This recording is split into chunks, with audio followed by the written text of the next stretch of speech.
ছাত্র আন্দোলনের পক্ষ থেকে ইনিশিয়ালি জুলাই প্রক্লামেশনের একটা ঘোষণা এসেছিল বৈষম্য বিরোধী ছাত্র আন্দোলন এবং নাগরিক কমিটির পক্ষ থেকে কয়েক মাস আগে।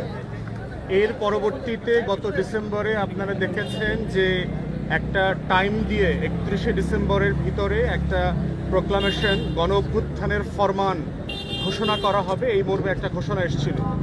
পরবর্তীতে আমরা দেখলাম যে এটা কি অন্তর্বর্তীকালীন সরকারের অথবা সরকারের না, এই জায়গাতে অন্তর্বর্তীকালীন সরকার এটাকে অন করেছে এবং রাইটলি করেছেন এবং তারা বলেছেন সবার সাথে পরামর্শ করে তারা করবেন।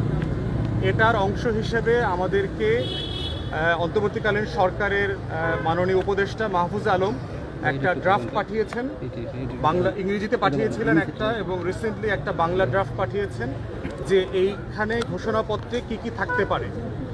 এটার ব্যাপারে আমরা 2-3 দিন আগে আমাদেরকে পাঠিয়েছেন, সম্ভবত 2 দিন আগে, এবং আমরা আমাদের দলের পক্ষ থেকে একটা রিটেন পরামর্শ দিয়েছি তাকে যে এই বিষয়গুলো আলোচনাতে আসতে পারে। এর বাইরে হচ্ছে আমরা অন্তর্বর্তীকালীন সরকারকে সাধুবাদ জানাচ্ছি যে এইরকম একটা ঐতিহাসিক দলিল তৈরি করবার ক্ষেত্রে তারা যে এই দায়িত্বটা নিয়েছেন। আজকের আলোচনার সারমর্ম হচ্ছে এবি পার্টির পক্ষ থেকে আমরা বলেছি যে শব্দে শব্দে সবকিছু আমাদের সব দলের একমত হওয়াটা কঠিন এবং প্রয়োজনও নাই। আমাদের যেটা একমত হওয়া দরকার এটা হচ্ছে প্রক্রিয়াটা একমত হওয়া দরকার, যে কোন প্রসেস ফলো করে এই ঘোষণাপত্রটা অথবা এই গণ অভ্যুত্থানের ফরমান লিখিত হবে এবং সকল দল এটাকে সম্মতির ভিত্তিতে অ্যাকসেপ্ট করবে, অ্যাডপ্ট করে নেবে আমাদের স্বাধীনতার ঘোষণাপত্রের মতো।